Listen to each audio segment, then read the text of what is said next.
హక్కులకు భంగంగా అలాగే నా పొరుగుకు భంగంగా నేను భావిస్తా ఉన్నాను. దాని మీద వివరణ కావాలని చెప్పి ఈ సభలో అడుగుతా ఉన్నాను అధ్యక్ష. మైలవరం నియోజకవర్గ పరిధిలో ఉన్నటువంటి వెలగలేరు, కొత్తూరు, తాడేపల్లి, వేమవరం తదితర గ్రామాల్లో మైనింగ్ జరిగిన దాంట్లో గత శాసనసభ్యుడి ప్రమేయం ఉందని చెప్పి మంత్రి గారు ఒక సభ్యుడి ప్రశ్నకు సమాధానంగా చెప్పారు.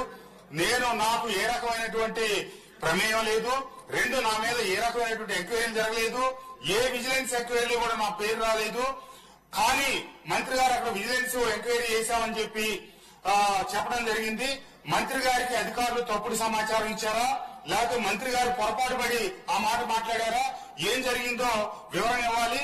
ఆ వివరణ మీద అంతేకాకుండా మండలిలో ఏమైతే జరిగిందో అది రికార్డుల నుంచి తొలగించాలి అధ్యక్ష. దయచేసి మంత్రి గారు కూడా సభలోనే ఉన్నారు.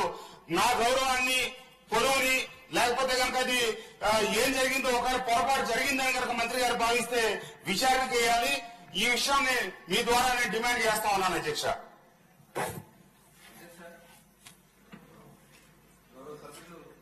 వసంత కృష్ణప్రసాద్ గారు అయితే అక్కడ కూడా మేము ఒక క్లారిఫికేషన్ ఇవ్వాలి కాబట్టి, ఎందుకంటే ఆ సభలో జరిగింది ఇక్కడ చెప్పండి, జస్ట్ ఒక క్లారిఫికేషన్ ఇస్తుంది అధ్యక్ష. యాక్చువల్గా ఏంటంటే గ్రావెల్లో ఆ రోజున వచ్చినటువంటి ప్రశ్నలో గ్రావెల్లో అవినీతి జరిగింది, దోపిడీ జరిగిందని చెప్పి సభ్యులు అడిగినటువంటి ప్రశ్నకి సమాధానం చెప్పడం జరిగింది అధ్యక్ష. దాంట్లో పోలవరం కెనాల్ అంటే చాలా కాన్స్టిట్యున్సీలు ఉన్నాయి అధ్యక్ష. పోలవరం కెనాల్ కింద మనకి గొల్లపూడి దగ్గర నుంచి స్టార్ట్ చేసుకున్నట్లయితే రాజమండ్రి పోలవరం వరకు చాలా కాన్స్టిట్యున్సీలు ఉన్నాయి. అక్కడ నేను చెప్పిన దాంట్లో పోలవరం కెనాల్ అక్కడ ఒక మాజీ శాసనసభ్యుడు పాత్ర ఉందనేది